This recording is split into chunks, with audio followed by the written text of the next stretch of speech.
Mike, turn your games down. Hi, everyone. Episode 254 of Games My Mom Found. I am Mike Albertin, who's just a bunch of chained echoes with me tonight. Hi, I'm Nate. You can follow me on TikTok at NateDoesComedy79. I post some stand-up there. And Blake Anglin, you may see me at the supermarket. In what city? You never know. In a city near you, perhaps. Famously known shopper. Just look for Brian the dog from Family Guy. That's what his profile picture is. Okay. If it's dogly, of course. So, Nate, what are we here to talk about? Because this was actually completely your idea. We're here to talk about Chained Echoes, JRPG that came out on December 8th, 2022. Developed mainly by one guy, which is amazing. Matthias Linda is what it says here in Wiki. Yeah. Incredible. It's fucking incredible. And it came out in everything. I played it on Steam Deck because... The art and the music and, I mean, are we talking literally everything here? He did everything but some of the songs. Yeah. Wow. Which is wild. It looks like it took 7 years, and then there was a Kickstarter in 2019 for it. Damn. I can't even imagine devoting your life. Well, I mean, I started to talk to them like, look what I do with this podcast. But like this, I mean, that seems like way more work than what I'm doing. So, but man, that's an incredible feat to think that he drew everything, balanced everything, like, Looking everything. at the list he cited as inspirations for this, it's like basically a list of my favorite games ever. Yeah.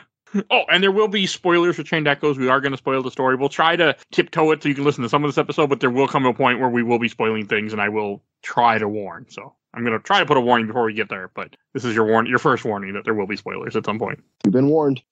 I mean, one of the ways I described this game real quick was Suikoden, Chrono Trigger, Chrono Cross, and what was the other one? There was another game and Xenogears all had a baby together. Like, that's what it feels like. Yeah, that's fair. Definitely a Suikoden, like strong Suikoden vibes. Mm-hmm. Thank God, not 108 characters. I never played any of those games, and I only played through Final Fantasy VI at the end of 2020. So you don't need to have like any knowledge of those games to enjoy this one. No, you don't. No.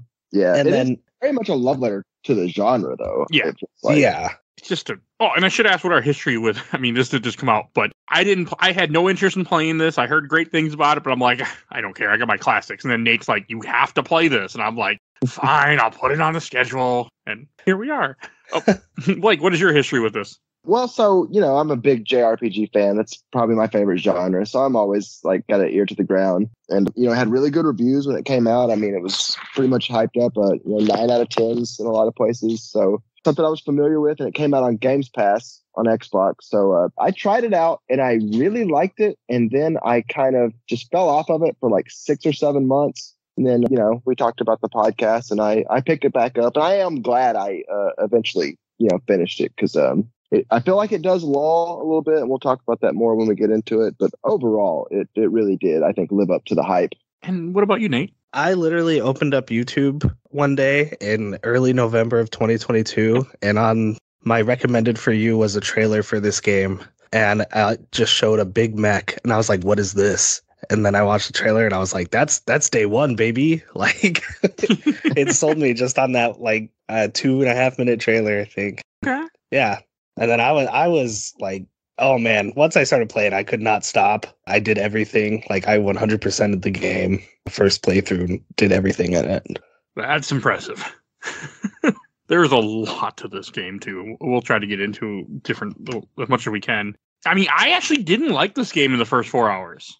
I was not jiving with me. Partly I was playing it wrong because I didn't realize how to... I think I didn't want to listen to tutorials. I'm like, I don't want to play an RPG. Like, I don't need you to tell me what to do. Turned out I did. It's what I always do, and I try to do this with most new games, is I look up a YouTube video, top 10 tips, just Google that, put the name in, and just see what somebody made some video, and somebody did for this. Like, make sure you get skills first and use your SP and, upgrade your equipment. And I'm like, well, I'm doing a couple of those, but I am not doing this. And then the game became way more fun and easier. when you actually use the stuff you're earning. It feels at times as if there's almost too many interlocking systems, which I usually enjoy, but there's a lot going on here, especially for min-maxers. Like there's a ton of systems that all kind of mess with each other, and some of them I feel were a little underexplained at times, although that might have been my fault. But once you kind of wrap your head around it, it does make sense, but there's a lot going on. Oh, yeah, there's so much in the beginning of this game is when they kind of give you all the tutorials of what to do, how to play. And I was just like, I just want to get into the story. I'm playing a different character. Like, you play as like 4 different group of characters, 2 in the first like hour as you're being introduced to all these people. Like, there's just so much happening that it throws me off at first with this game. It did. Yeah, I think that's fair. Because the leveling system, you cannot grind in this game, which you can, but not really. I mean, it's meant not to, because as you beat bosses, or if you do other pre-requirements, which we'll talk about shortly, you get Grimoire Shards, which are essentially like a level up, where you get to choose one of these abilities on this certain chart, skills. You can either learn a new skill, you can learn active skill, a passive skill, or learn just a buff. And as you get so many of these different things you pick, you'll also get extra buffs. Until, spoiler, you unlock mech combat, at which point you have to grind or you'll be underleveled in your mechs. Not if you don't just switch weapons a lot. Right, yeah, I guess that's it. Without swapping, yeah, I got hard stuck and then had to eventually look that up as to how to, like, improve. I don't think the game told me that, because I wouldn't have known if it wasn't for you. Yeah, I don't think it tells you that, because I had that same problem where I just thought whoever was piloting the mech, that was their skill, Right, yeah. I did not. I mean, you don't get a lot of buffs from doing that, but you get some, and hey, anything helps in this game, because this game is all about small increments. Yes, for sure. So besides the SP and the skills, you also have equipment that you can upgrade. You get different weapons like normal. You go to a blacksmith, you upgrade them with materials that you find throughout the world as you fight enemies, or just little beads that you'll run over, little orbs that will be on the map. That's the other min-max system you can play with your weapons and armor. And then you also can socket gems into your weapons and armor. And I think they take up less space depending on how pure they are. So how many you get of them and combine them together. I think is how that works. I never understood that system at all throughout the whole game. Yeah, I didn't try. I just hit combine all and went, okay, you do it for me. Cool. I'll just throw these in here and that's it. Yeah, I didn't mess with it either. My eyes glazed over the same way like when I was playing Xenoblade 1. When they started introducing gem crafting, I was like, okay, sure. But you can in this game. You can just glaze over, hit auto combine. I didn't even put them in that often because I was constantly changing weapons and armor. I keep getting new stuff throughout the game that sometimes I just wouldn't bother because I'd just be too busy. Don't forget there's also a class system to mess with within the game. Yeah. As if we didn't have enough systems already. Oh, we still got a couple more to go. The class system is pretty straightforward though, so it's not as bad as the gem system, I feel like. Not that the gem system is bad, it's just like, I don't know, it's not well explained. What's there to let you figure it out yourself? Yeah. Which some people don't bother. Like me. But also like with the class system, you get different emblems that you can get, which are like job classes that you have to get a certain item to then activate these statues that you find throughout the world. And they give you different upgrades and stuff. And then they'll learn exclusive abilities from that then if you max them out, then they have that ability no matter what. Which I didn't bother. I just gave people certain things that here you go, and then that was it. Because I didn't care. Oh, see, I was like, you're the warrior. Like, you do my physical damage, and then this person you are all about magic, and then, this person you're all about high speed and getting crits. I did that sort of, but you're supposed to switch them off when they learn abilities so you can have other people learn abilities too, I think. Yeah, but I only used like 4 or 5 people in the party, and then everyone else just sat on the bench. Yep. On the other system is it called the reward board in here? Yeah, where you like complete tasks in each area and then you can chain them together and get better rewards the higher chain you get. Yeah. Take a drink every time you hear us say chained. I will right now. It's good beer. Good beer. I normally don't get obsessed with a system. I got obsessed with that system. I went and got 120 chain. I went and did all the shit that I could do. I will when I get to talking, but I went and I couldn't stop. Like I would near the end of the game after I died to the final boss when I realized, wait, this is the final boss. And I went and had him kill me. So I'm like, no, we don't want to do this right now. And then I just went and started going to old areas and just killing enemies like they were made out of candy. It was wonderful. And And like going through that, and like I would just start just doing all sorts of stuff, like, oh, I gotta kill this enemy, or I gotta kill this enemy with just Glenn in the party. All right, or just like little things. I started doing everything I could just to get more of that board cleared out. And you get rewards, you get craft materials, you get a skill points, you get money. But man, did that become addictive to do that system too. Yeah, it's a lot. It is a really cool addition, though. One of my favorite parts of the game, I would say. Did you? Well, Nate, this playthrough, I'm assuming you didn't max it out like you did the last playthrough. Correct. Yeah, this playthrough, I just went through the main story, did some side quests, but focused on the main story, which you can miss a lot if you don't do side quests. I did all the side quests on the board. I think I did a couple that maybe weren't on the board because some stuff isn't. I didn't bother all the secret bosses because I fought a couple, and I fought Red Riding Hood, and she kicked my ass, and I was done with it. Oh, that's a tough fight. Like, did you find Red Riding Hood in this? I didn't know. I didn't do a lot of the I would say I probably did 80% of the game. So there was quite a bit of stuff that I kind of didn't get to. Don't need to. Like it's a really close to the end of the game fight where you fight an assassin that looks like Red Riding Hood that then summons a ghost of the wolf and a ghost of Granny. And Granny heals her and the wolf attacks you. And she kills all your party members in one hit. And she attacks twice every other turn. Does that sound cheap or what? Yeah, I fought like the Kraken super boss and just got my ass handed to me. You know, and then I went, I don't need to fight him. All he gives me is a stupid tablet. We're good. And never went back to him. Yeah, I didn't do any of that stuff. Is there any other systems that we didn't explain for like upgrading?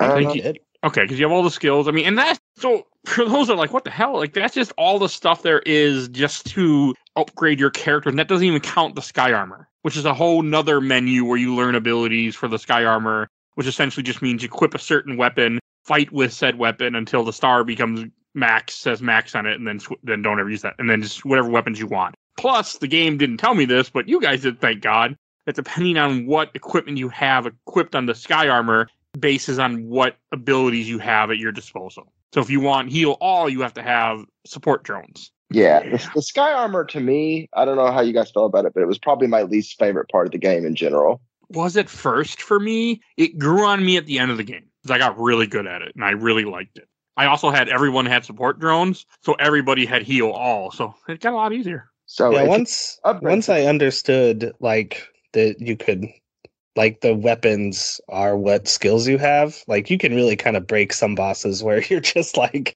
doing elemental damage every turn and then just the fight is over. Yeah. And so much of this game is based on elements too. Oh, you also, another system we didn't talk about with the armor and weapon, you also have a relic you can equip to, which I never messed with. Oh, do you count the overdrive bar in combat as a system? It's a system, just not a upgradable system. It's a combat. Oh, I see. Okay. We haven't talked about combat yet, but we can now. You want to take it away? Yeah, so in combat, on foot combat, I guess in both forms of combat, you have an overdrive bar. Then you start off in the yellow, and then you want to be in the green because you'll take less damage, you'll do more damage. And then to kind of balance that, every 4 turns, it will switch between like a different style of attack. So if you do, like if it has a debuff attack and you do a debuff, it lowers the bar or the gauge. And then if you don't, like it just raises the gauge. And then once you hit red, you take double damage. And then for Sky Armor, they have the gear system on top of that, which is, that takes a while to get used to. I feel like even on this playthrough, I was kind of fudging up some of the later fights with just having everyone in gear 2. And then you're done. Yeah, just going too low and not having any TP to like use skills. So.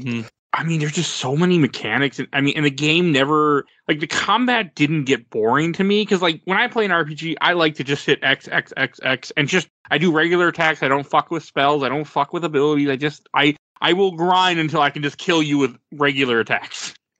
And this game said, no, Mike, you cannot play this like this. Don't even try. And then I cried a bit. And then I'm like, okay, fine. I submit. And I played the game, but yeah, the game made me play the way I didn't want to play, which is good.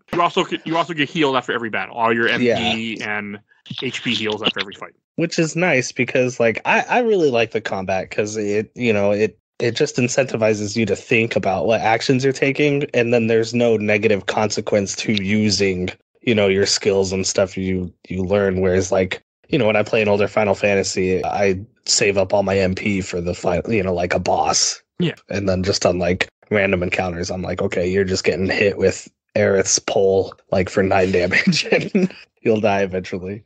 And also with the combat, one thing that the game doesn't do too much at first, but as you're doing the overdrive bar, you have to look to see certain abilities that will then be yellow, which I also didn't pick up on fast enough. Then if you do that ability, then it will lower your overdrive bar, and you're constantly playing this game of balancing it to keep it in the green so you don't take more damage. And you also use half the amount of TP you would otherwise.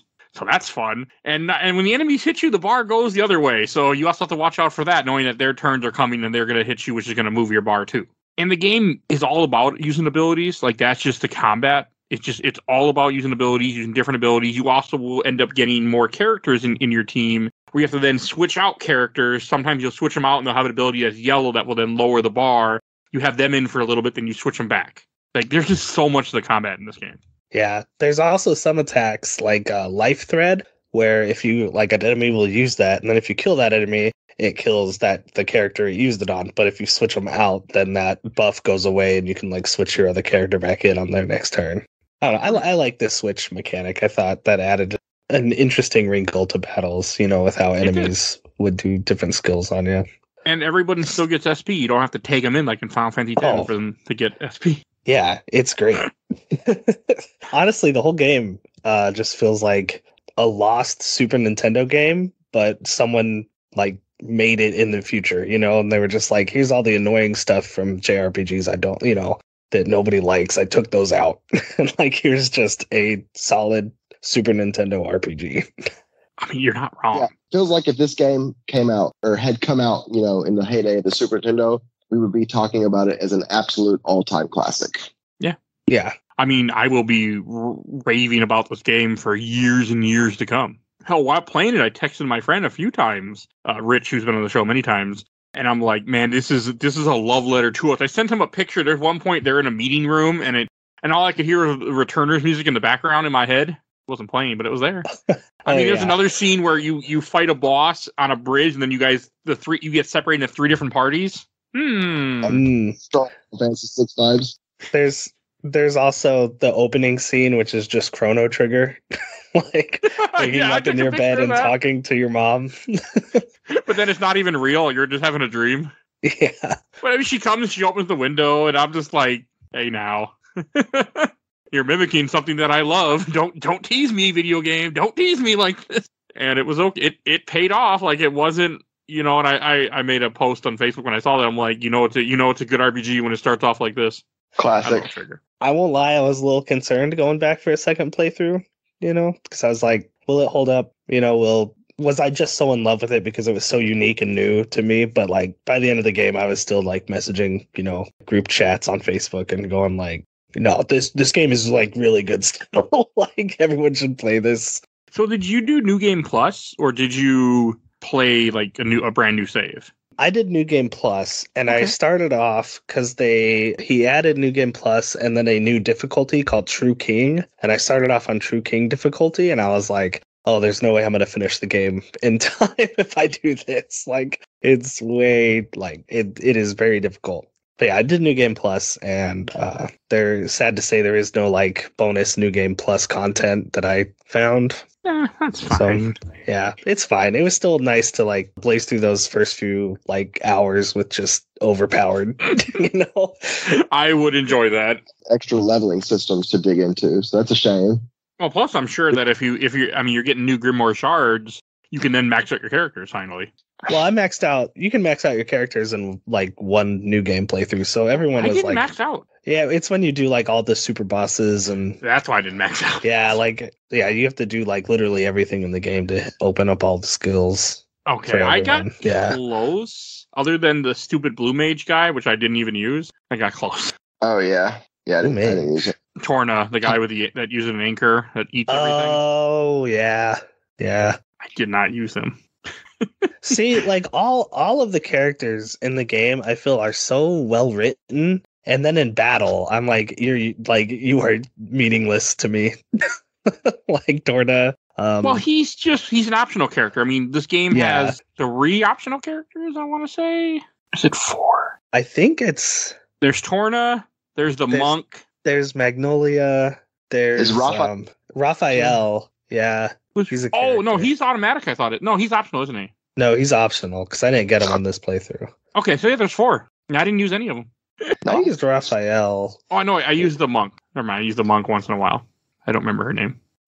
Yeah, I don't know. It's the girl that's related to she's the granddaughter of the Blue Mage. Okay, yeah. Her. Yeah. I'm trying to look up. I know who you're talking about now. I don't Y'all that are remember listening her is name. getting mad at me right now. Like, how do you not know the name? I'm like, I didn't care about her. So you have 12 characters in this game.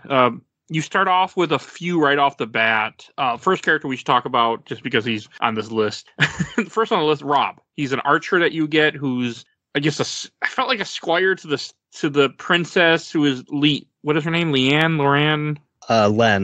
Len. Yeah. And she's one of the groups that you start off with. Is you have her and Rob you find out that she is a princess from another kingdom, and then she is now ran away and is at the neighboring kingdom, which is essentially also their enemy, and is working for the city guard, and nobody recognized her somehow. And That's 'cause Rob is just an idiot. She never left the castle, so she was able to just when she left, she was able to just blend in because no one had really seen her.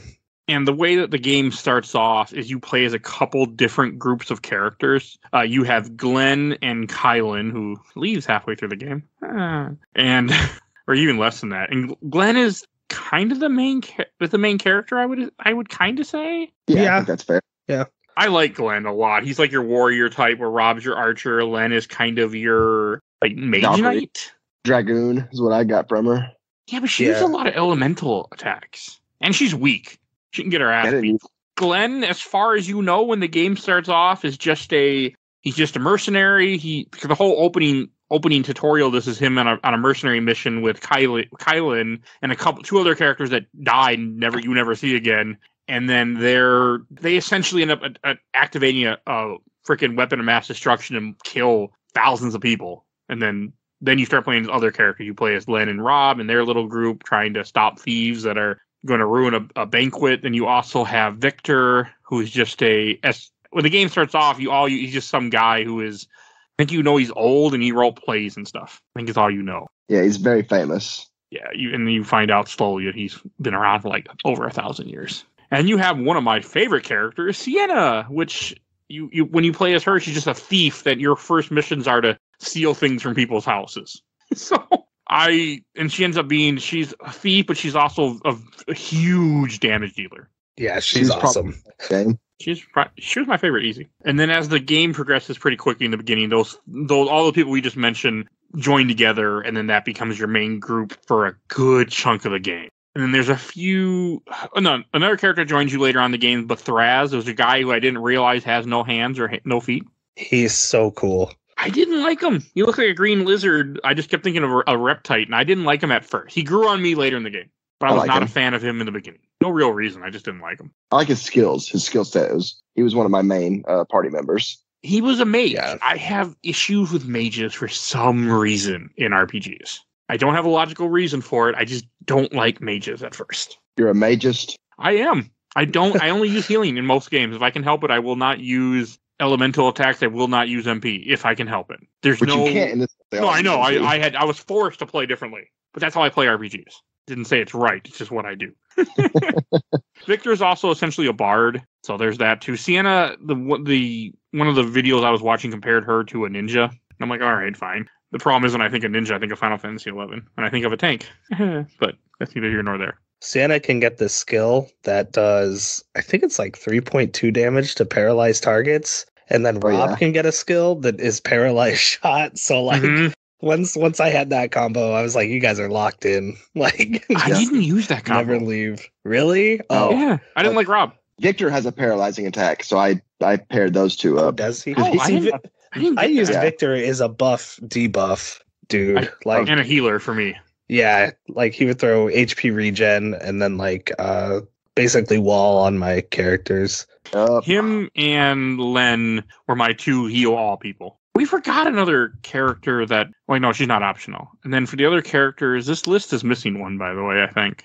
Oh no, I just skipped over. So Is Another it Amalia? Yeah, Amalia you get midway in the story, who is a princess of one of the other kingdoms that you're at war with. Because you're on like one big continent where there's a couple different nations, and the nation that Len is from, her brother ends up committing war and attack everyone. And this is the first time the whole nations have had peace in like hundreds of years or something, and then they end it after a year. Yeah, after the explosion, a peace treaty was signed, and then this takes place. Like the game shows you that, and then you skip forward to like right before war is about to break out again. So you have Amalia, who's essentially just a white mage, and then you get into a few optional. Oh no, and the last character you get mainly in the story, which I don't know what his purpose was, is Eagle. He's supposed to be like a paladin, but he sucked at taking damage for me.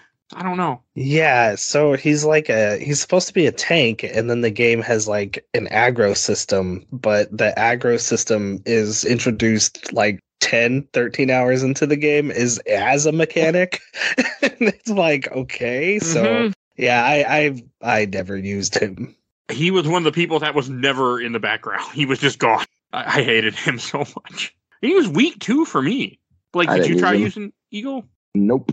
I used Glenn, Sienna, Victor, and Bathraz, and that was essentially it. Swapping in Rob and Lynn, and Amalia, if absolutely necessary. Okay. And then we get into the optional characters. You have Magnolia, which is a witch that you meet very early in the game. If you go in one of the bars, they're like, I don't have time for you right now. And then it is until near the end of end game when she finally joins you.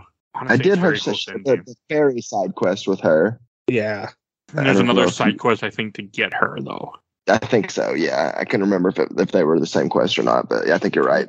Yeah, it's in the final act that you can recruit her. I did, just because I went and got everybody. And you get Raphael, who's he's like a holy knight. He's supposed to be I guess he's closer to a paladin. You fight, he joins you. He's also one of your enemies for a bit when you go to fight the church and kill the Pope, essentially. That's exactly what happens. Yeah, except the Pope isn't a big fat guy that has the staff. No, he's Vivi. He is Vivi from FF9. You don't even kill him. He just gets killed by somebody else. You're like, oh, I'm like, okay. I thought he'd be a boss fight. I'm like, oh, I wanted to kill the Pope. But it was funny. If I want to go kill the Pope, I'll just go play Assassin's Creed 2. Or Brother. I'm about to play Brotherhood actually soon from the time of this recording. We're going to end up on a watch list.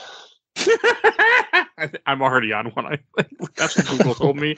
It was probably one of those ads like, oh, you can search yourself. So I went and did it, and they're like, you might be on a watch list. And I'm like, okay. And they're like, oh, here, pay us. I'm like, I'm not paying you. I was like, if you give me free, I'll look up myself. But I keep getting ads now for it.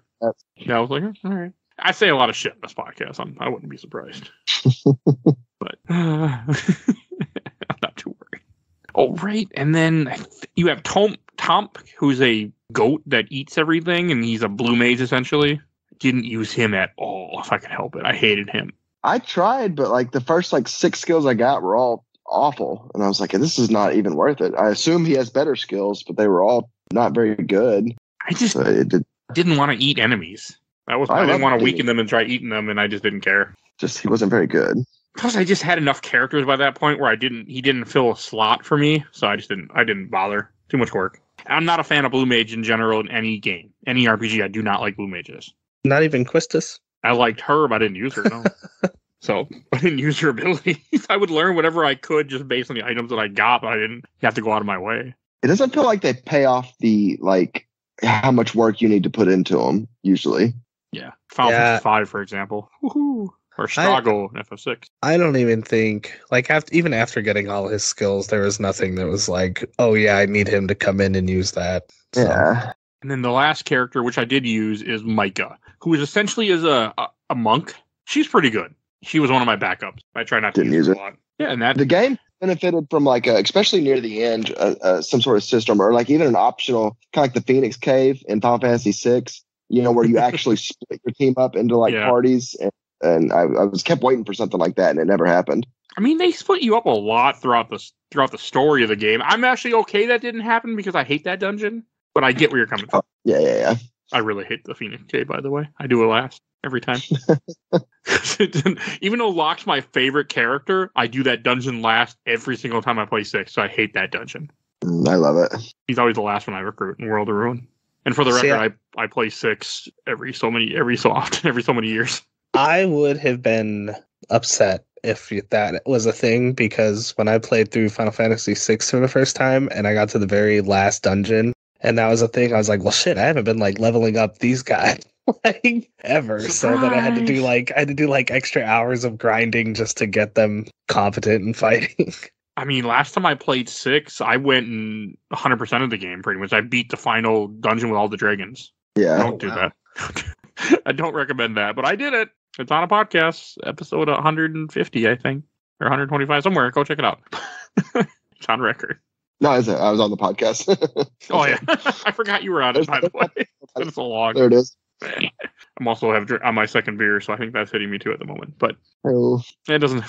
But another thing I want to mention is that this game is broken up into, like, you go to different areas, and each area, I mean, some you have your town, you also have like just your areas that have enemies. None of the enemies are random encounters in this game, thank God. You see them on the screen like Chrono Trigger style, and you can either avoid them or fight them. You can sometimes try to get past them if you can. And I really appreciate that so much. I love being able to see the enemies. Although you often can't actually avoid them. You can avoid more than I realized based on watching speedruns. Oh, that makes sense. I guess there's probably ways I didn't realize. There were a lot of ways I didn't realize, but I watched speedruns and they skip a lot of shit. But I mean, I didn't skip anything. I killed everything I could. Some fights were hard as the game progressed, but I tried to do as much as I could. Another element of this game is in each area with enemies, you will have buried treasure you can find based on these circles. And you can find the right spot and you get an item or money, and it will also go towards that reward board we talked about. You also have hidden caves, and throughout every area in this game, town or enemy area, you'll have little orbs you'll see that give you items that you can either then sell as junk, or sometimes you get crafting materials. And the money system is Oh, also, I guess we didn't bring up the whole like deal system, which is another system to get gear. As you sell garbage, you get it. It's called loot, essentially. Enemies will drop, or you'll pick up little orbs. You then sell it, and if you sell it the right items and enough of the right items to any merchant, then the merchant will have deals that Blake was mentioning, where you get different armor, different equipment, or different items. Ooh. Which I think that's in Final Fantasy 12, I think. That is one of my big gaps in Final. Well, that is one of my only gaps in Final Fantasy, but I've never played 12 very far. This might be like a super hot take, but this game's plot is just a better Final Fantasy 12. Hell, Lost Odyssey's a better Final Fantasy. Well, that's Final Fantasy 13. But yeah, no, 12's not good, so it's okay. From what I remember, I've only played 12 once, bought it the day it came out, played it for like a couple weeks and didn't like it, and I've never went back. But I have bought it multiple times since then, by the way. So, one day. But also, 12 is so different. They were trying to do something completely different. It just didn't work for me. It just doesn't help that half of the villains in 12 have the same armor and are called judges. And then you expect me to remember what allegiance they are. I'm just like, I can't do this today. Someday I'll replay 12. I have too many other games I want to play first before I care about putting 60 hours into that game. So this game is about 30. I think I put 35 into it or so. I did a decent amount of stuff.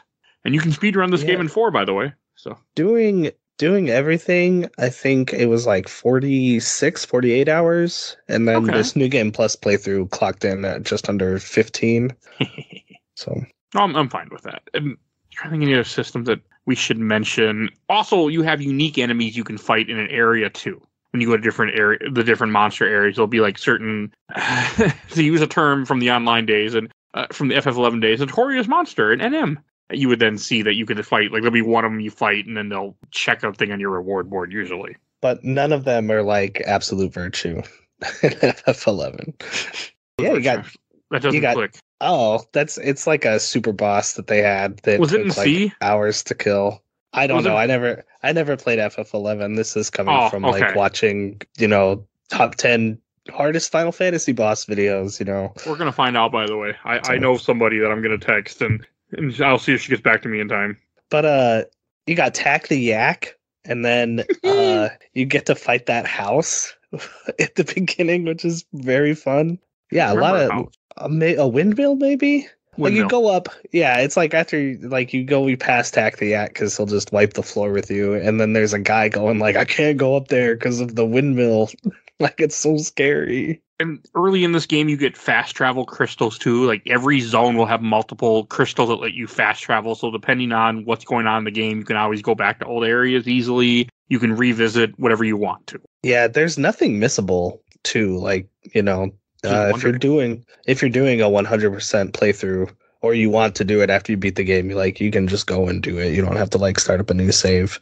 That's wonderful. I appreciate the quality of life, just sprinkled throughout the entire game. Same. I would be upset if this was a game made in the SNES days, because there wouldn't have been any quality of life. It would have been like, how can we make this game harder so people buy it and don't rent it?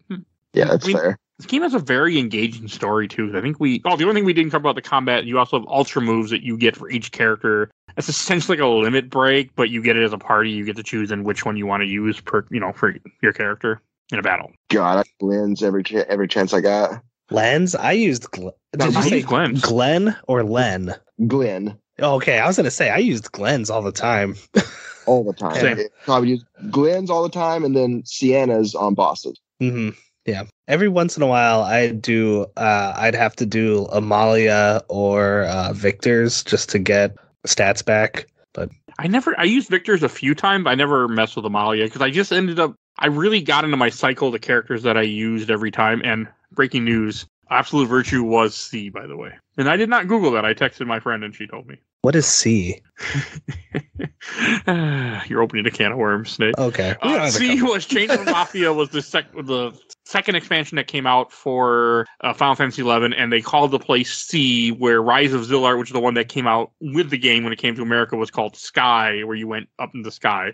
And that's when you went underwater to this dungeon, and he was there, and they called it C. Okay. You had to kill all the other NMs named after virtues, Prudence, Temperance, etc. to pop Jailer of Love, kill that, and then he would spawn. FF11 is terrible, by the way. For anyone curious, it was not a fun experience. I mean, it was at the time, but it's a little terrible. You want to talk about quality of life that didn't give a shit about your time? That's the game for you. And it's on the show next year. Man, there is a way to play it, by the way. There is a way for me to play it offline or on a modded server and just do it and be max level, just enjoy the game. With NPCs, they added all the stuff. But back in the day, I will never forget staying up at 3 a.m. when I had a 11-month-old fighting Hydra. Stayed up 3 a.m. Never forget that. I was like, why am I up? I should not be. My son is sleeping. What am I doing? And I went and fought Hydra with a bunch of other people because it took forever for the fucker to spawn. Those were the days. Look what you did, Nate. I'm so sorry. But I do want to say that Chained Echo's story and the way that the game progresses is so exhilarating, and it keeps you interested. You never I was never bored in this game. Did you guys kind of feel the same? By the time it ended, I felt like it overstayed its welcome by about 5 hours, probably. That's fair. You should go back and replay Breath of Fire, by the way, then. Oh, I have, believe me. I'm sure.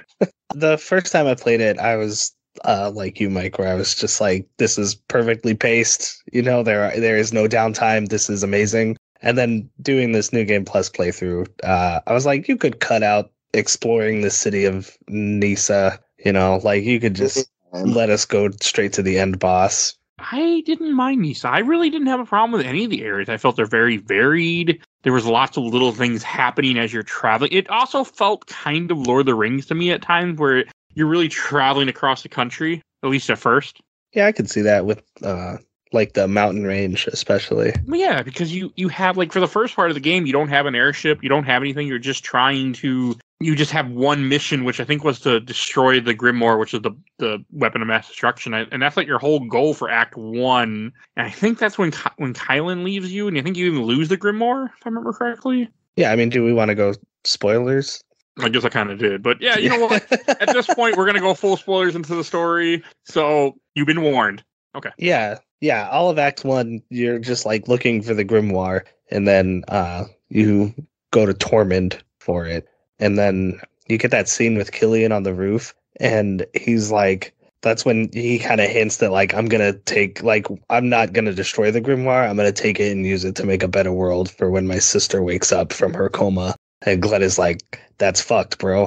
So you get that kind of little hint that Killian may not be on the up and up. I was so upset when he leaves you. It is a wild moment for sure.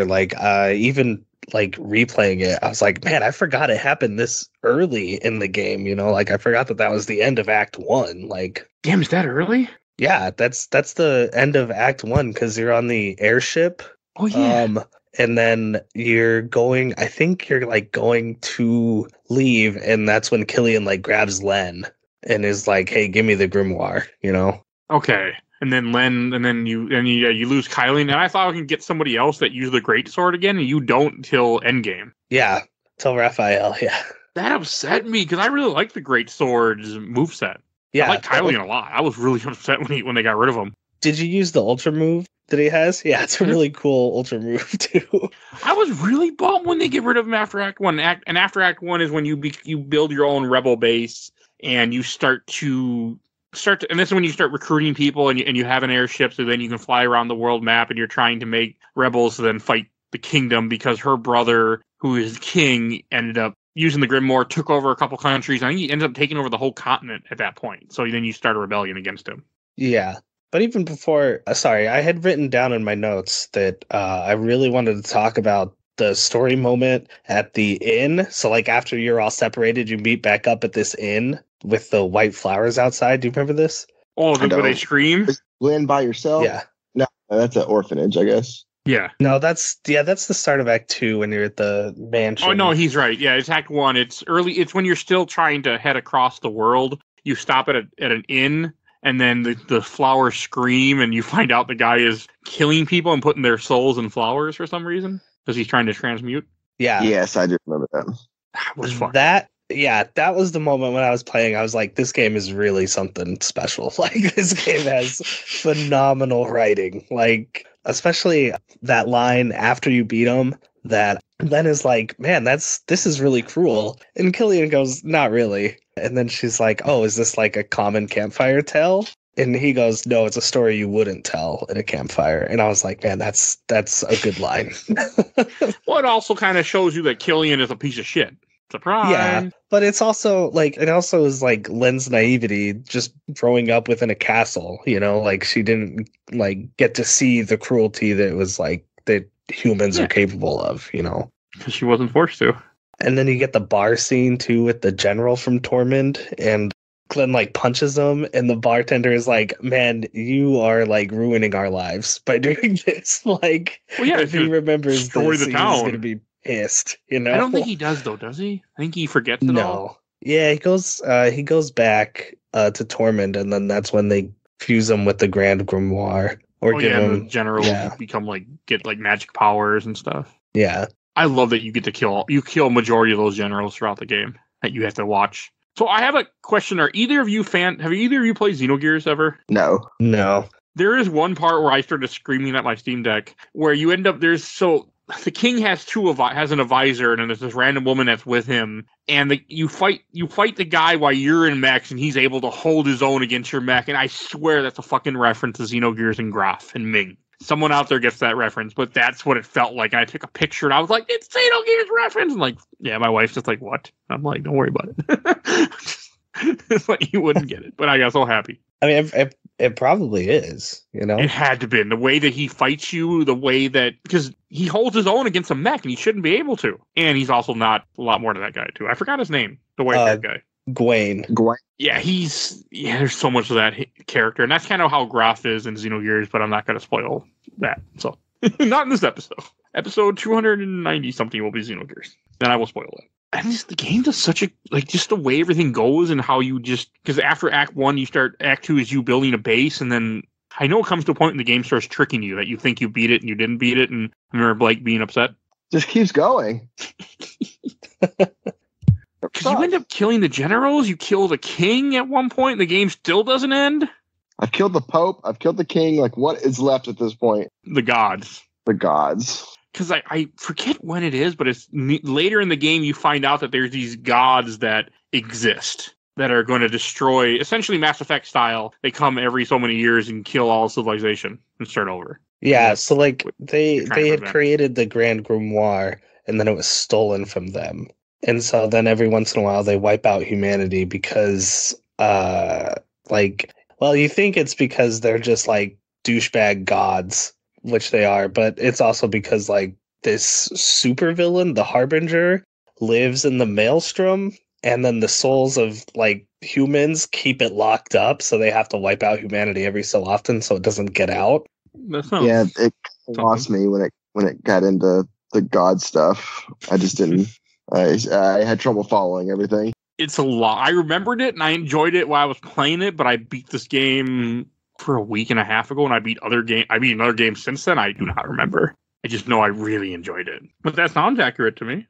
Yeah, I mean, I'm super nerdy about this story, so Well, that's fine. The story was like I can tell you everything about it. Like, no, please do, because then we give more conversation.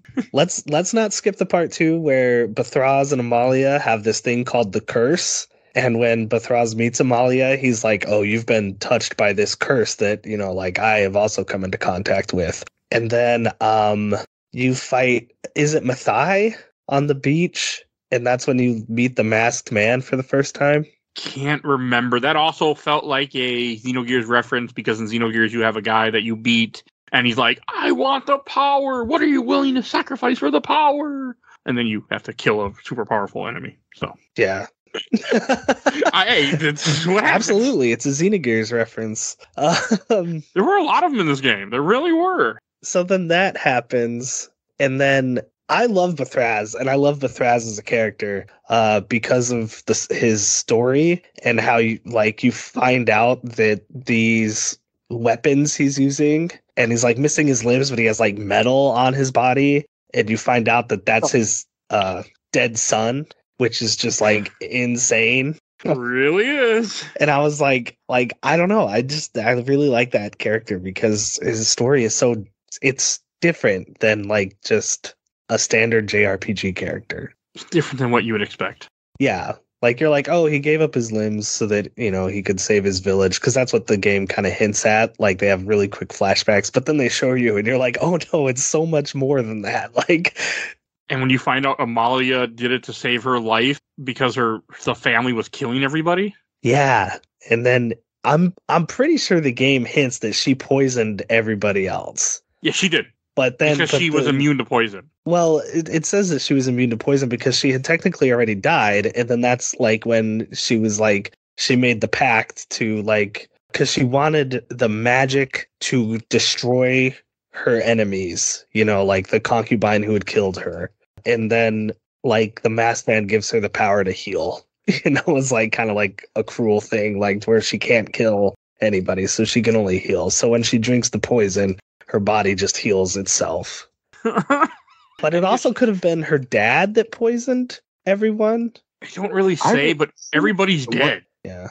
Because you see early on, or kind of early on, there's like flashes of each like past, like the past from each member, and it flashes to her being the sole survivor of a poisoning, which kind of implies it's her. But I think that you end up finding out it wasn't her, that they never actually learned who did it. And she just she guesses that it was her father because he was like essentially heartbroken. Yeah, I think right. I think that's right. But it's fucked up. And then when you find out that what she gave up is age, so she's going to die soon.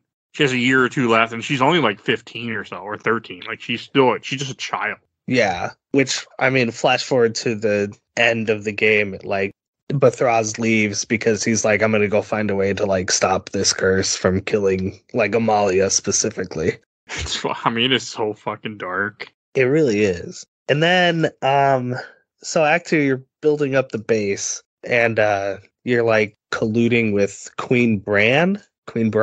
Yes. And, like, she lets you use this isle that's like kind of out of sight of, you know, the king, because she's technically underneath King Frederick. She's essentially committing treason. Yeah. And then like after you build up, you're going to like storm Tormund Castle and steal the Grand Grimoire back. And then I think that's when you finally kill the king, right? Or is that later? That's later. Because I think the king kills himself, doesn't he? Yeah. Because he's realized how terrible he's been. He's like, I did it for a reason. Well, he says he did all this treacherous stuff so that Volandis would know peace because, like, you know, he wanted all of the countries to hate him so that when he died, they could like be like, okay, well, nothing will be as bad as that guy. So, you know. I mean, he's not, to quote the Falcon meme, he's out of his mind, but he's right. Or however that meme goes. That's all I could think of. Yeah, I don't know. That one, I don't know. That one felt like a quick like, oh, okay. Like, I guess technically maybe that was what was going on, but I mean, it worked. If you think about it, it can. yeah. I mean, we've seen it in real life where we've seen people unite against somebody. I mean, hell, we once had somebody, lose their job, and everybody started playing the Endor scene from Star Wars on their phones and dancing in the streets. So hey, it happens sometimes. You just never know. Nothing to my reference. Okay. Yeah, I don't know that reference. Oh, I'm not going to specify that, but I did it back in 2020, late 2020. I did that, November to be exact. So, but I'll leave it there. I feel like I don't remember a whole lot else of the story, like where it all goes after that. I just know that you end up getting to a point where you have to go kill God or kill a god. I mean, I can keep going. I don't know, Sure, Blake, do you want to step in or anything? Well, I think it did do a good job of setting up kind of some red herrings, but ultimately, I think to me, it tries to redeem too many of the characters. It turns out almost all the guys that you thought were bad either had good motives all throughout, or like with the king, I mean, he obviously did terrible things, but it turns out it was those kind of the name of to betray the world. Gets revived as a ghost or something for some reason and gets his own redemption. So near the end, it just felt like it got very messy in trying to not only resolve all these plot points, but make them like satisfactory to the character when it could have probably simplified everything a bit. At least that's how I felt about it.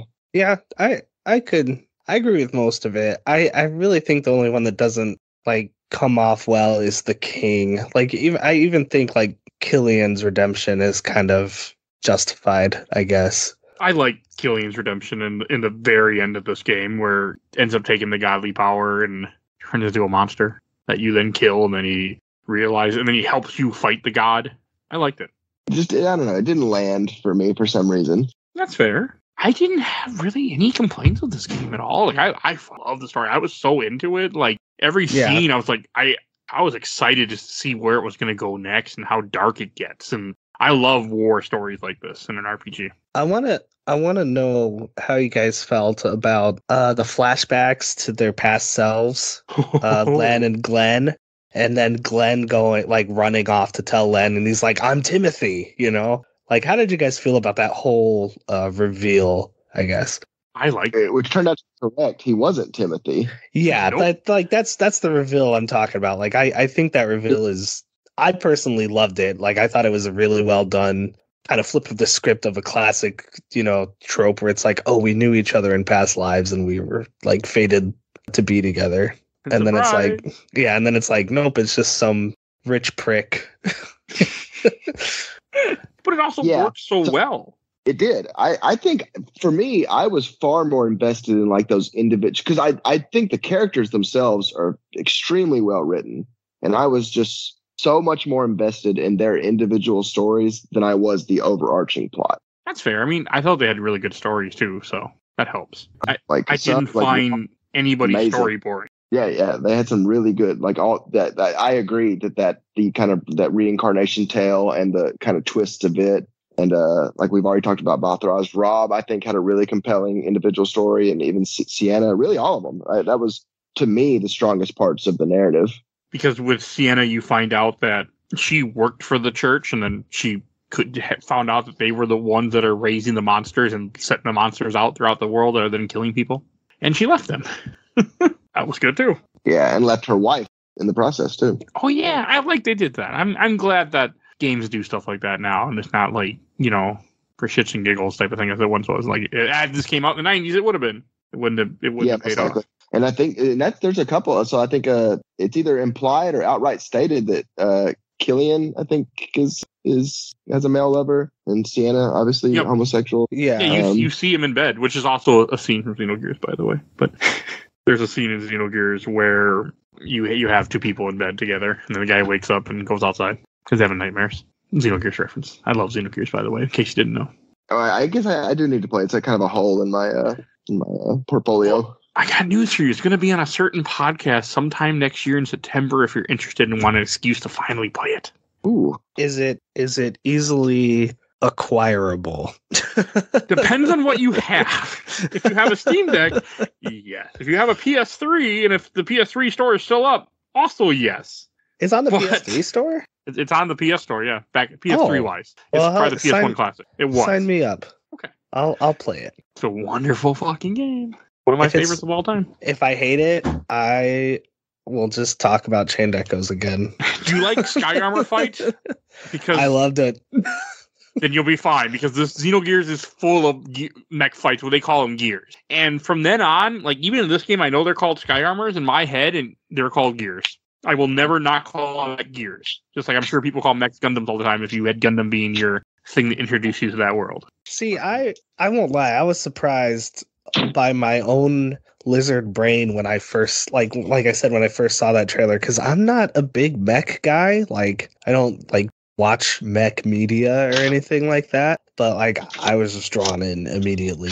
One thing we haven't talked about, the graphics in this game, and I know we touched on it a little bit, are just so beautiful. The drawings are just so good. Glenn's hair doing like a little flip-flop thing when you run is really good. It is. I mean, everything was. The boss designs, the enemy designs. This guy, one guy repeated himself less than AAA RPGs do that I have played. Comes with enemies, like, drawings and stuff. Like, he didn't just reuse the same enemy. Oh, this enemy's purple. Oh, do that in this game, really. Yeah, there's not a lot of repeat bosses. No, I mean, that's not something you see a lot in games. I mean, normally, usually RPGs, especially sprite-based, are like, hey, let's take the same enemy and recolor him and change his name, and here you go, fight him again.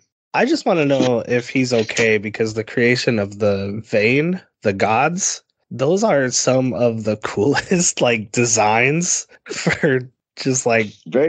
What's that? They're very creepy. Like, they do very unsettling. Yeah. They're like, if you guys see, like, biblically accurate angels, they're like that. Yeah. Yeah, that's fair. Or like Neon Genesis. I've never seen that. So, like, as the story goes on, you find out that Gwaine is the one who stole the Grand Grimoire from the gods, like, hundreds of years ago. And then he's just been, like, waiting until someone is, like, powerful enough to use it to kill the gods. Yeah, which I really like that. Yeah. And then the church, this is where I guess I get kind of murky. The church is, like, secretly trying to bring back the Harbinger because they were creating flesh monsters to store all of, like, these souls so that the Maelstrom was weak so the Harbinger could come back. Hey, any game where the church is evil, sign me up. To me, that doesn't ring that far from real life at times, so not a big. That's essentially just trope at this point. I love the trope. I really do. I love when the churches are evil. I mean, Xenogears kind of does that too, in a way. So, like, I just really enjoy stuff like that. Breath of Fire 2, such a great example of that. Speaking I of the need series, to play that game. I really want to one day. Mike, you have a podcast. Yeah, but you know how hard it is to work an RPG into a week? Like, I figure, yeah. If you listen to the last two episodes before this, there was Enter the Matrix, there was Star Wars Force Unleashed 2, both short games, because I need to make room to give myself enough time to play this. that one's not a super long game, thankfully. Breath of Fire 2? Yeah, it's not super long. Okay. It's been on my list to play for probably over 20 years or more. Like, I got to get to it someday. So, yeah, maybe I'll... Better than Fire. What were we going to say? It's way better than the first Breath of Fire. Breath of Fire 2 is 35 and a half. Breath of Fire 1 is 28 hours. I played a little bit of 1 before. I don't know. I want to go back to that. It's pretty tough. It's pretty brutal. Yeah, but no, those games are always on my list of RPGs I need to play someday. Too many. In Bravely Default 2, there's a chapter that has an evil church that I really liked. I don't know. I like that trope because I'm not big into organized religion. And I know a lot about, like, about history and what organized religion has done to people. So I'm like, well, that's a personal thing. But I love that trope in games a lot. I mean, Xenogears has something with I forget the name of the group, but there's some religion group that isn't what it appears to be. I found out yesterday too on the GG app on phones, that there is all the screenshots on it are for Chained Echoes are concept art or like previous art. Because I was like, what? That art style is like way different. I love the art style in this. The music is also really good in this game. Oh yeah, the boss battle music is so good. The like final boss battle music is fantastic. I mean, you shouldn't be surprised, but I played a lot of this game muted, by the way. So, it's me. It wasn't against the game. It was. I did enjoy it when it was on. Just me. That's how I play games. One little touch I really enjoyed is how it's the same merchant all the time following you throughout the game, and then he makes a reference to it. He's like, "Hey, what can I say? You guys made me rich." Oh yeah, that's great. I love that little touch. I love the touches when you go inside people's houses and talk. I'm like, "What the fuck are you doing in my house?" That was great too. I like when you're Sienna and you're stealing, like where you make that guy think his food is done so that you can sneak past him. You put the laxatives in his food. Yeah. Or the couple that aren't married, that they act like they're married, and then you find out the guy's not actually married to her. I think she was supposed to be like a woman of the night, a hooker or something. And then he joins the group and she does too. Like little things, they were just great.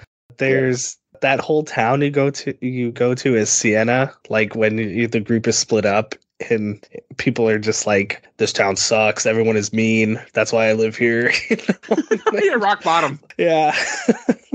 And then did you guys take I think you have to actually, but do you take the guy's food to him that his wife makes? She's just like, why are you even like, you're just gonna do something for a stranger? And then you take it to him and he's like, oh, why'd you bring me my wife's slop? He's like, I forgot it on purpose. Yeah. I guess one system we didn't talk about kind of related to that is there's basically a base building where you can recruit people, NPCs, to your town. Another concept lifted straight from Breath of Fire 2. That's in Breath of Fire 2 also? Oh, yeah. That's almost damn it, you're selling me, Blake. I don't know if I want to play it, but damn it, you're selling me. I thought that would have been a Suikoden thing. To me, it's a Suikoden thing, which is supposed to be Suikoden is supposed to be on this podcast multiple times, but I don't know when the damn remake is coming out. They haven't given me a release date, and I don't want to put it on until I know when the remake is coming out, or the remaster. Those are great games, by the way, too. 1 and 2. I never played them. Well, I can give you an excuse too once that remaster is on sale. So, if you need an excuse, the base building it's okay. I ultimately, like, when I was doing 100%, I like just started looking up guides on how to get people. Like, you can pay a fortune teller to tell you, like, she'll give you hints on where people are. Yeah. But I thought it was going to have like I thought there was going to be a bigger impact on like the end. Yeah, it really doesn't pay off as well as I was hoping. Yeah. I mean, you get a cool town. You get a really cool looking town at the end, which unlocks some side quests. It's how you get Micah in your team too. So you have to have your town upgrade to a certain point. I just enjoyed it. I mean, the people don't really do a whole lot. You get a fisherman that gives you stuff, which I thought was cool. Every hour he fishes up different materials. So if you just happen to leave your game on, it works that way. Even if you pause your game, the timer counts, and even if you just like put your Steam Deck off to the side, the timer keeps going. I got a lot of items that way. It was great. Okay. I enjoyed the base building. I always enjoy recruiting people in games like in Suikoden and stuff like this. It's just one of those things I really like doing. And then when you get near the end of the game, there is a secret boss, which I didn't bother with, but you have to then I think kill 5 or 6 secret bosses to unlock the final secret boss, and you get these tablets. Good Lord. I got one tablet. Yeah. And I was just done. Yeah, and those secret bosses are hard, and then that guy is like even like harder. I fought the Red Riding Hood. There was the Kraken, and I just gave up after that. I'm like, nope. Yeah, if I can't beat one of them, I'm not gonna bother. I honestly couldn't even tell you the other 4 because it's been since January since I did that. Oh yeah, no. I remember his fight being like super tough to where like I died on it a few times, and then I just like he was the last like boss I needed before the platinum, so I just like bumped the difficulty down to like low, and then it was still like a very difficult fight to get through. That's the way you play games, by the way. You put it on low in the beginning, then it makes it a lot more fun. Hey, there's some challenge even on low difficulty in this game. It wasn't simple. Oh, for sure, yeah. And I think that I just honestly think that is a merit of the combat system where like you just can't like don't don't play this if you're like not in the mood to like think about what you're doing in battles, like you really have to pay attention and like, kind of be like, okay, I'm going to use this attack next. And, you don't have a choice. You can't. Yeah. And like when I play RPGs, a lot of times I like to just not pay attention and just grind so I can just hit X and watch you die. And I couldn't do that in this game, which again, I still enjoyed it. I got used to it and it grew on me.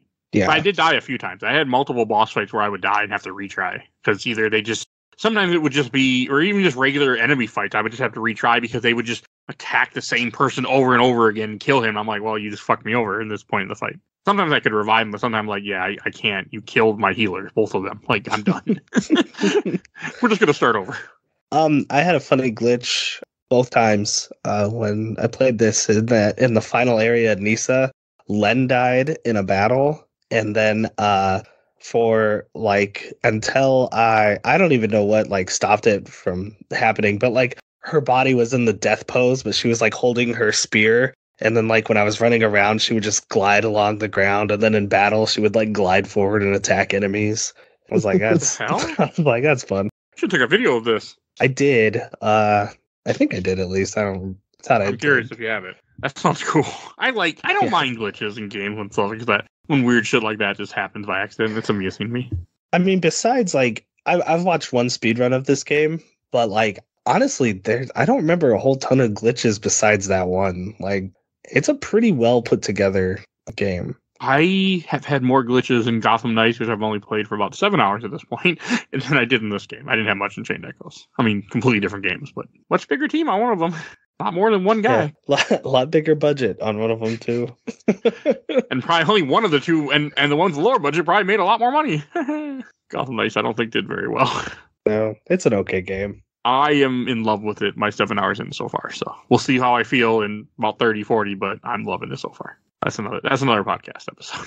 I enjoyed, like, later on, one of the townsfolk people that you get will tell you how many treasure chests are in an area, and if you got the hidden caves and stuff like that, and that was really useful to keep track of like what I was missing and where I was missing it, and I love that. So I went through in the end of the game with the sky, because with the sky armors you can also use them on the map when you're in a zone, and you can like hover and get to places you couldn't get to otherwise, which is so damn cool. I forgot that was. Oh, sorry. Go ahead, Blake. Oh, sorry. I was just gonna say the reward board kind of does that too. You can check, because there's a reward for finding all the treasures in each area. Yeah, but with that townsfolk, you literally can see in each zone if you're missing an item or not. Yeah. I found it so much easier.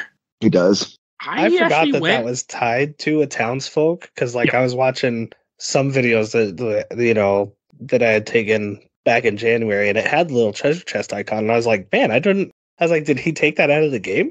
Like, I didn't see it in the options or anything. Like.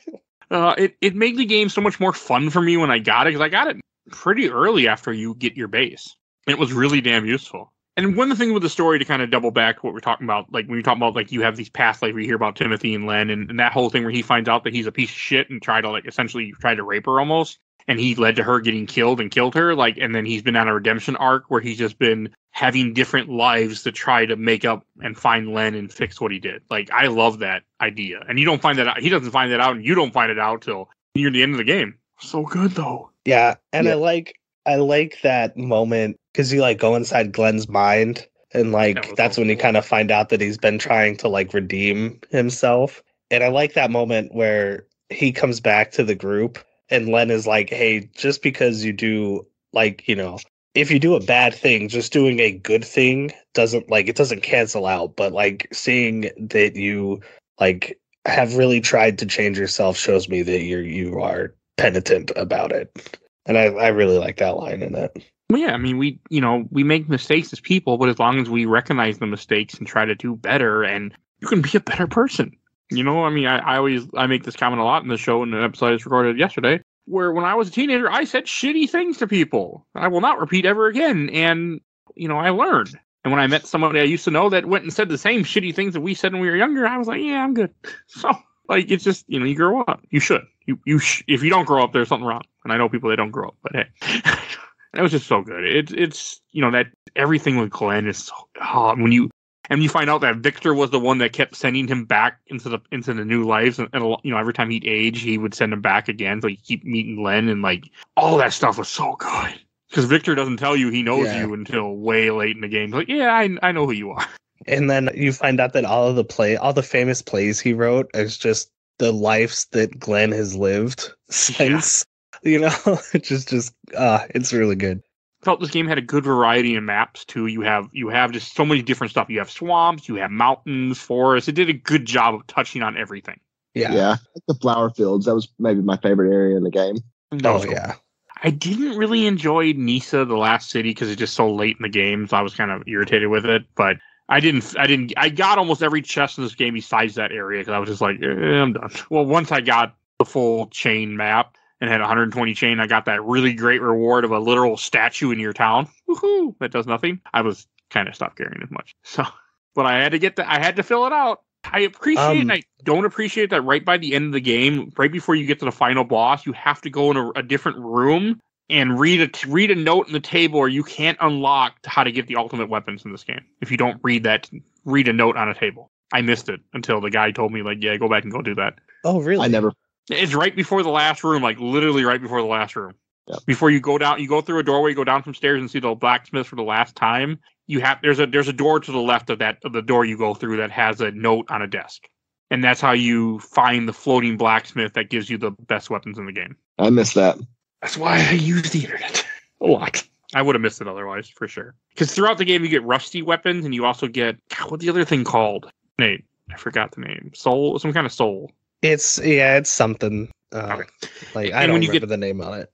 When you get those two, you can then use that to get each character's ultimate weapon. I only did it for the ones I used. I could have did it for everyone and got the achievement, but I didn't care. And then now I care, but it's too late. So I'm not going back. But I had all my characters. I didn't get all the best armor in the game though. I didn't bother with that.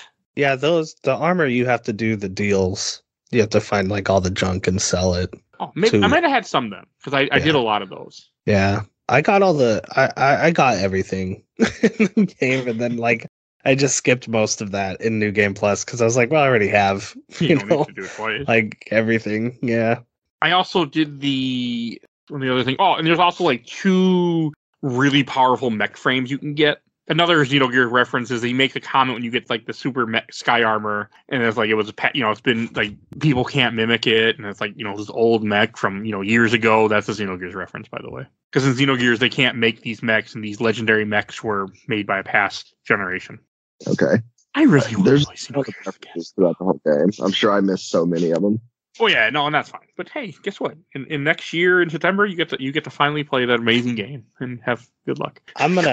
I'm just gonna be like, oh yeah, this game has a ton of Chained Echoes references. Like, feel free, it will be great. Feel free. By the time we get to recording that, it will be like 10 months from now. So feel free. We also forgot to mention that there's 8 true kings, and they're basically kind of like Norse mythology gods, or I guess like gods in every mythology, but they do a lot of stuff for the world. Like, it explains how the world is kind of made and built.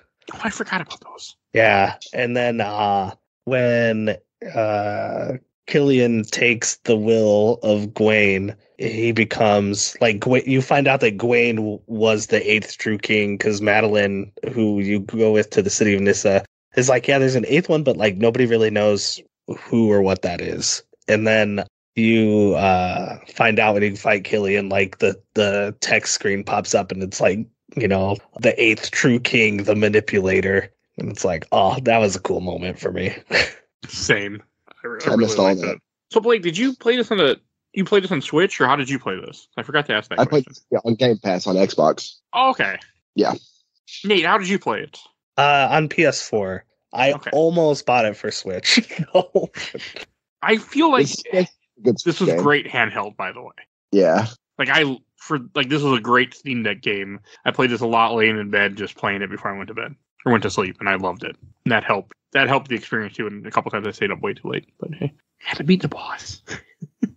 Well, that's how I felt with the story. It's just like it pulls you along.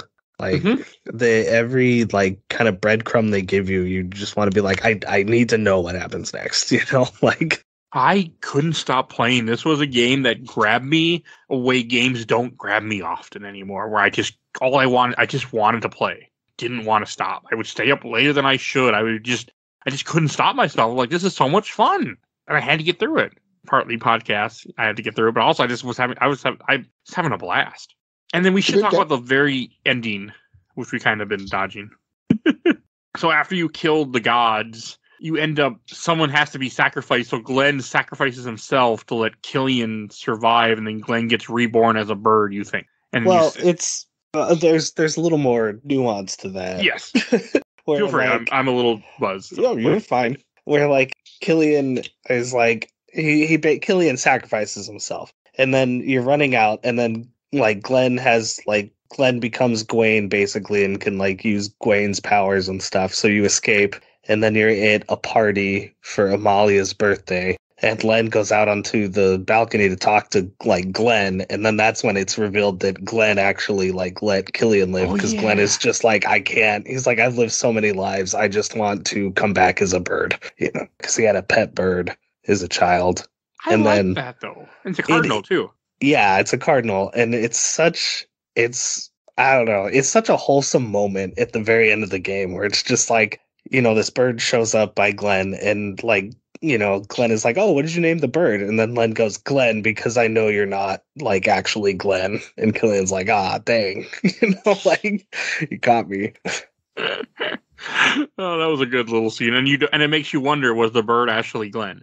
Right. Yeah. And then you get that scene on the boat, on the airship, I mean, and June has been reincarnated or something. Yes. And then Killian sets the bird free, and he's just like, goodbye, my best friend, you know? And I was like, oh, that's touching. It really was. Yeah. Really good. There was something else I just wanted to mention. Oh, I can't think of it, so. Yeah, it was really good, really touching story. And it made me excited to see a sequel someday, which I don't think I would enjoy, but I don't think that's going to happen. Nor does it need to happen. It'd lose the charm. Yeah, I don't know, though, because it kind of sets it up where, like, doesn't he sail away? They think that Bethraz is going to stop the curse from killing Amalia, but like Bethraz gives the reason that he needs to rebuild the Order of Leonar to stop the Harbinger.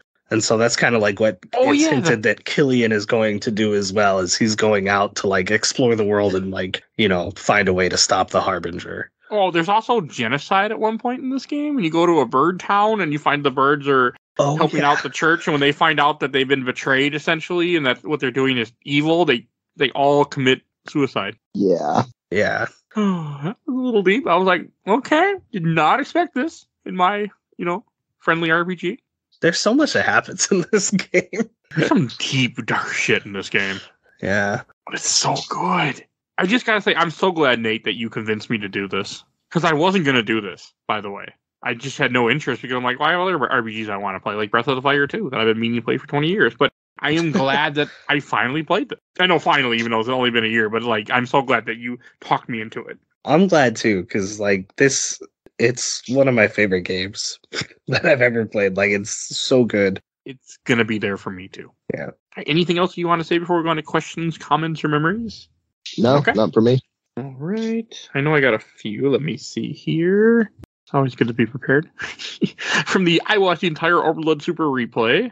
Let's see. From Andrew Burns. I'm playing through it now, chipping away in at about 4 hours per week. It is phenomenal. The storytelling may not reach the heights of my favorites in the genre about 30 hours in, but wow, that cast of characters and those combat mechanics are just phenomenal.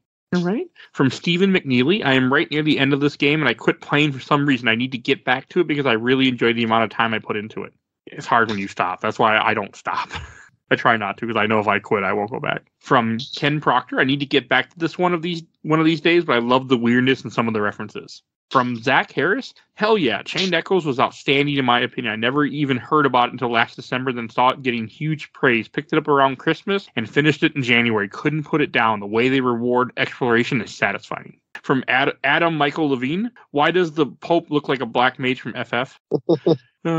From Nick Ludeman, this is one I need to go back to. Early this year, I played for around 30 hours, but eventually grew bored and frustrated with the combat, so I put it down. I remember some interesting story beats with betrayal, but the overall plot was never enough to keep me hooked. You're missing out, man. And from Jack Kearney, I need to give this one a shot. Yes, you do. I was skeptical too, and yeah, it's freaking great. And from the official Laser Time community, from John Silverman, is absolutely incredible. I devoured it. Right. And from the RPG Collective, I won't be able to read all of these. I got a fuck ton, but I will definitely read some. From Gene Mendez, I really loved this game so much. Enjoyed even finishing the board. Secret bosses, buying all ships, etc. I love the reincarnation subject. It's amazing how they use this to help a person find his peace for forgiveness. A very powerful message. From Ali Namir, I enjoyed it. It was pure fun. From Daniel Smith, 9 out of 10 game would be 10/10 without the mech stuff. Really didn't like the mech part. It grew on me. I got 2 from this guy. I'm going to read both. From Jim Dow, absolutely love this game. Isn't it in the very beginning credit roll when it just cuts to black super dramatically? Freaking love that. So cool. And then he also asked, have you played Sea of Stars, Arafel, or Rise of the Third Power? Have either of you heard of Rise of the Third Power? No. I have it in my in my Steam library. I bought it randomly because it's a turn-based RPG that I think takes place like around World War I or so, or something of that nature. It looks really cool, and it's like a fantasy game, but set in like our area. It's a retro-themed, console-style role-playing game, loosely based on the political climate of Europe in the late 1930s. What's I love called? stuff like that. Rise of the Third Power. Okay, I'm gonna Google this and see what. Is it only on PC? I don't know. I just have it on PC. Okay. So, but yeah, I wanted to mention that since that guy mentioned, and I asked him too in my comments, like, is it good? He's like, it's great. I'm like, okay. And Sea of Stars, I gotta play at some point, but maybe next year. We'll see. Yeah, I'm interested in Sea of Stars, but I don't know if it'll hit the same highs that Chained Echoes does for me. I'll pick it up. It hasn't been on sale yet that I've seen on Steam. Yeah, So, no, I'm waiting for a sell on it too. I'm not paying $35. But again, I'm cheap. But no, Sea of Stars looks great. But maybe next year I'll get to it. I don't like to get to a game too quick because the last time I did that was Breath of the Wild, and I got so fucking burned out on that game. It just did not work for me. But all right, and I got a few more from this group. From Zarin Morpheus, is it voiced? Not really. I mean, a couple times, but not really. Is it? I don't think so. Nate, there's no voices, right? No, there's Okay. no voices. Okay. You can give them silly voices with your own voice, though. Just start reading all the time. Pro gamer move. From Sally Arlette, it's not for me, but so many love it. I tried it, but for me, battles just drag too long. I enjoy story and characters over gameplay, so I gave it a good try, but just not for me at all. Glad you're loving it. So many JRPGs of all types to enjoy is awesome. We have so many choices. It is. Here we go. From Robbie Keane, it's really good. I hope to make a sequel. And from Jimmy Grenar, the main game is basically how the main protagonist is a clumsy clone of Colonel that messes up so bad it makes for a great story. The scene with the Grimoire, I facepalmed so hard, but damn did that got things escalating quickly. I absolutely love this game. I love how you don't need to grind or go menuing after a fight for heals and revive. Even though you got your ass kicked by weakling because you fought so bad, the OD meter just got the best of you. It makes every fight dangerous if you fight recklessly. Some bosses really dig the fact in our stubborn, I know how to play RPG's brain of ours. Oh, and he said this game alongside Crosscode are some of the best and most interesting indie games I played. Never played Crosscode. So fun. I think I own it on Steam because I love it so much. I can. That's the one that is like. I have it on Steam. Is that the one that is like has some MMO stuff in it too? It's so not exactly, but the plot of the game revolves around a giant MMO. Okay, I don't know if that's a spoiler. Sorry if that is. No. That's the whole premise of the game. It's essentially like everyone in the world plays this just huge MMO, but there's no actual MMO, functionality to the game itself. Oh, man, I need to play it. I bought it a while ago, and I've been curious, but strong like Lufia vibes. Especially, it's almost as much of a puzzle game as it is an RPG. Okay, you mentioned Lufia. It reminds me I should really play that someday. Ooh, Lufia 2 is a classic of the genre. Highly recommend. Don't know why I've never played it, but I never have. It's one of my all-time favorite games. Period, for sure. Yeah, one day. I don't know how I played parts of it, but I never finished it. It's really good. A really good story. All right, and last one from this group, from Grant Beach. Love this game so damn much. I agree with what someone else up there said. Definitely give Sea of Stars a shot. Someday. From RPG Sanctuary, From Brandon Hansen, loved the Sky Armor, all around good game. From Fran Ruff, I loved it as well. Okay. From Julio Alexandre, I like this game. I'm on the third act, but I would love it more if it wasn't for the Sky Armor mechanic. I don't understand the need for that mechanic. It makes me play it for only an hour max because of how clunky it is. The duality of man. From Hugo Liberte, yeah, Exploration was very fun. Awesome games. From Gabriel Wynn, is Chained Echoes equivalent to Sea of Stars and never played both? Which one should I begin with? I don't know, but play Chained Echoes. And let's see. Oh, I have to read this one. From Jeremy Arthur, longtime fan of the podcast. Thank you for your great work. Thank you, sir. I appreciate it. From Chained Echoes was my game of the year in 2022 and one of the best RPGs I have played in the last decade. The combat system was a perfect evolution of turn-based mechanics. The narrative and character interactions kept my interest throughout. It should also be said that the soundtrack is one of the most underrated elements of this game. Truly amazing work by a previously unknown composer. Looking forward to the arrival of my physical collector's edition from First Press Games. Okay. I hope that collector's edition gets to him, because I was gonna order a physical version, but then I heard like some not so good things about First Press Games, so I was like, eh. Yeah, I don't know anything about them. I don't buy anything game-wise physical anymore. It's so weird to me how I'm 100% digital now, or 95% digital. It's really weird. I don't get it. I don't know how I happened that way. I used to love collecting. Either time, that's neither here nor there. From Tremaine Johnson, the man who made the game already had plans for more future games. Since the game was critically successful and was well reviewed, more information on it will be revealed soon, as it rumored to be mentioned at the yearly Game Awards. Isn't that coming up soon? Is that what time we're recording this? Yeah, next month. Nominations are tomorrow. I never watched those, really, unless... Yeah, well, I did watch them last year, because Marvel Snap had a thing where if you watch the Game Awards, you got a special card variant. Maybe not last year. At some point, you did for something, some award show that Marvel Snap was in. I think that was it was something that Jeff Keighley hosted. Yeah, I just know I got a Spider-Man variant for it, and people were upset because they missed it. That's all I know. And from Hannah Grins, I'm really happy I took a chance on Chained Echoes because it was definitely a game I needed to play amidst the lull of nothing that was out. I think my only issue that I had was that I was more attached to the secondary main characters than I was the first two, which made their story interaction tedious and just a chore to read through. That's just because they had great supporting characters. That's not... I think that's fair if you're just not into it as much, but still, have the other characters. All right, and let's see, from Alu Vasquez, I felt the same until I got the mechs. Since that moment, it looks like a game quality fell down. People really hate the mechs. Yeah, I get it. I did at first, until I understood them, then I love them. By the way, fun tip for Xenogears in 9 months from now, make sure you buy upgrades for your gear, because if you don't, good fucking luck. So every time you can, upgrade everything, or you will regret it. Again, there'll be more hints when we get there, but that's something you need to know about that game.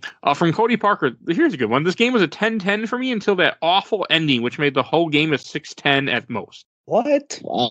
I love the ending, but I mean, also, you can't let you enjoyed the game. You enjoy the game. Like, you shouldn't let the ending upset you. I didn't love the ending, but it certainly didn't retroactively make the game bad or anything like that to me. You make the story not as good, but the game itself is still great. But each their own. All right, from Patrick.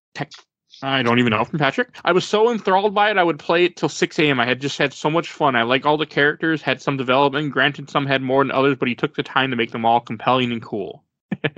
From Carlos Sato, I'm currently playing it after I heard it was kind of a love letter to Xenogears, which I can see with the Sky Armors and some parts of the story. I'm 25 hours in, and I can say that I like the exploration and characters. The battle system is a mixed bag. The fact that I need to manage the green and red bar is a nuisance and messes with my strategy. Also, I feel there are several difficulty spikes in which I feel my characters are at level and the next monster battle will destroy me, but still I want to finish it. It's more of the game just... You're not playing right. That's what it is. But from Leonardo C, amazing game. Developers made a game that good with only breadcrumbs for budget. From Jordan Moss, worth checking out in Game Pass for those that have it. I have so many in here. Here's one. I think it's from Jeremy Arthur. Just finished listening to the 10 Domain podcast. Great episode. And thanks for sharing your thoughts on Chained Echoes. I have been trying to get Trey to try it for a while. Looking forward to a lengthier discussion on your podcast in the coming weeks. I have to read stuff and people shout out to me like that. And then I was on Nintendo Main, which already came out by the time you're hearing this and talked a little bit about it, but not too in depth. And last group I'm going to read from RPG Lovers Worldwide Unite from Kyle Smith. I was about to have the same take as the previous guy. I loved the game, but when I got the robots, it lost its charm. I put it down after the mech. From Dan Faulkner, huge respect for you for referring to the 16-bit era as the 16-bit era and not the SNES era. Every time I reach SNES era, I'm like, so Lunar, Phantasy Star, Languisher, Landstalker, etc. didn't exist. I like that, though. From Marshall Blast, if you like retro games, give a look to My Varian's Wraith on Steam. Maybe you can like it. I have no idea what that is. Nope. Never heard of it. But you know what, guy? I will click it right now while we are on the air. And it's a action-adventure indie game. Looks okay. I don't know. But all right. It's a game on Steam. That's for sure. From Jason Rose, it's fine. The writing desperately needs an editor, and there's too many twists for the narrative's own good. I enjoyed it. Competent game, but nothing overtly special. And last one I'm going to read from Quentin PH. I hated the world map after Act 1. I had to give it up on it. I enjoyed all of Act 1 and wish it stayed that way. I just like the robot fights part. Man, I can't get around people hate the mech. I was a fan. Sky Armors. I know, Blake, you weren't a big fan of the Sky Armors, right? No, it just didn't click with me.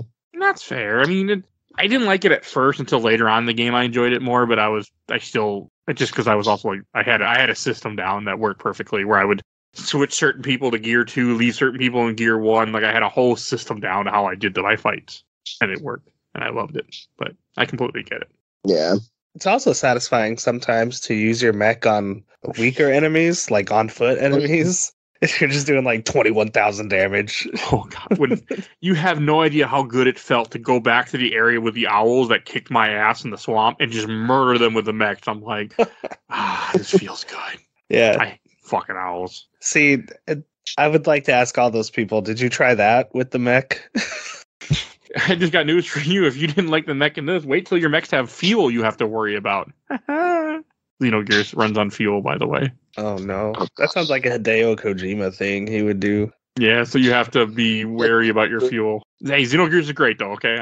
When we get to that in the Facebook chat, you'll have me and another guy who played the game a whole bunch when we were younger who can tell you everything there is you need to know. But it's a great game. All right, and before we go on to Shelf Stacker Box, I want to give away a code because I have codes and I need to get rid of them. So we are going to give away, Hero of the Kingdom 3. This is a Steam code. The code is 8IVPE3BKGCWOBNC. This is O or a 0. I can't tell. I think it might be a 0. But so try either one. But that is the code for Hero of the Kingdom 3. I have no idea what that is, but someone out there, you're welcome. All right, and let's go to Shelf Stacker Box. And what about you, Blake? Put this one firmly on the stack. It's probably closer to the shelf. It's a really good game. Like I said, I didn't click with some elements. I think like some other people did, but I certainly see the appeal of all of them, and so much of this game really works as intended or better. And the fact that it was essentially developed by one guy is just crazy impressive. All right. And what about you, Nate? Oh, this is going on the shelf. I'm going to have to reevaluate like my top 10 games of all time to find out definitively where it ranks. But this is just in all the hyperbole, instant classic. You know, like if you're a fan of JRPGs, you should play this game. It's amazing. All right. And I'll go last. I'm also going to put this on the shelf. I love this game, and I owe it to you, Nate. Like, I'm so happy that you asked me to do it because I wouldn't have done it otherwise. And, you know, you got me to play a game that I played a game from last year. Now, that's really weird to say. And, you know, I'm going to be referencing this to people all the time. I freaking told my friend, like, you need to play this. I'm going to be telling everyone, like, play Chained Echoes. It's amazing.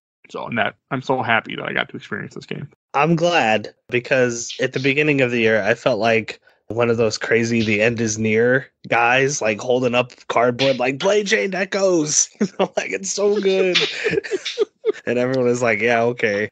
Oh, once Sea of Stars came out, everybody's like, oh, fuck Chained Echoes, we gotta Sea of Stars. I know. I really hope that Chained Echoes gets some love at the Game Awards, because did not at the Golden Joystick, which I didn't even know was a thing. But looking at all the wins, I was like, oh, not even a mention. It deserves it. I think it's also hard for the community to want to recognize one person. It's hard for the video game community, like the people that are like the ones in charge of it and stuff like that. They don't want to recognize because this one guy made a better product than AAA titles. completely different type game, but still, like, he made a really good product when AAA titles can't, or just game developers can't sometimes in general.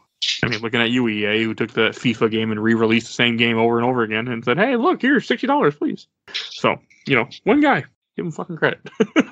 Oh, right, and I should introduce what we're going to be talking about next week. Next week, you can hear me talk about Fire Emblem Warrior. The first Fire Emblem game ever on this podcast is a Warriors game. So, yeah, that's next week's episode. And Nate, where can people find you at? Hey, you can find me on TikTok at Nate Does Comedy 79. I do stand-up comedy, and whenever I'm lucky enough to have it recorded, I post some clips there. And Blake, did you have anything to plug? I don't. You can find me in my bed here in about half an hour. So that's where I'll be. All right. And if you enjoyed this episode, there's over 550 other episodes of this podcast. You can find everything we do on Podbean. We do movies, comics, TV shows, whatever people convince me or I convince people to talk about. So go check out all our work that we do. If you want to support the show, we do a Patreon for little dollar. You can vote in our Patreon polls. We have one every month. It's different movies you can pick that will then end up on the show. We do have a Discord. If you want to join that, please chat with us. I'm always looking for more people to join us. So you'll see a link to the Discord in the show notes. And I want to give a shout out to my awesome intro and outro courtesy of Helena at Hell Has For You. You can follow her on TikTok. You will see a link to all her Linktree stuff. So she's TikTok famous. She's now Twitch streaming. So check her out. Support her. Wonderful, wonderful person. I also want to give a shout out to my buddy Bill Tucker, his home podcast, The Gamer Looks at 40, like 2 years ago. But he's on the show quite often. So check him out too. Really good podcast. And I want to give a shout out to Nomads of Fantasy, another podcast that they've been on the show a few times. I worked with them. So definitely check them out. And please follow us on Facebook, Instagram, Twitter, Threads, Blue Sky, and YouTube. Audio only, but we are on YouTube if you like to get your podcast that way. And people do. Not a lot, but people do because somebody downloads episodes every week. So there's that. I think that's everything I need to say. So we will see you guys all next time. Bye, everybody. Bye. Bye.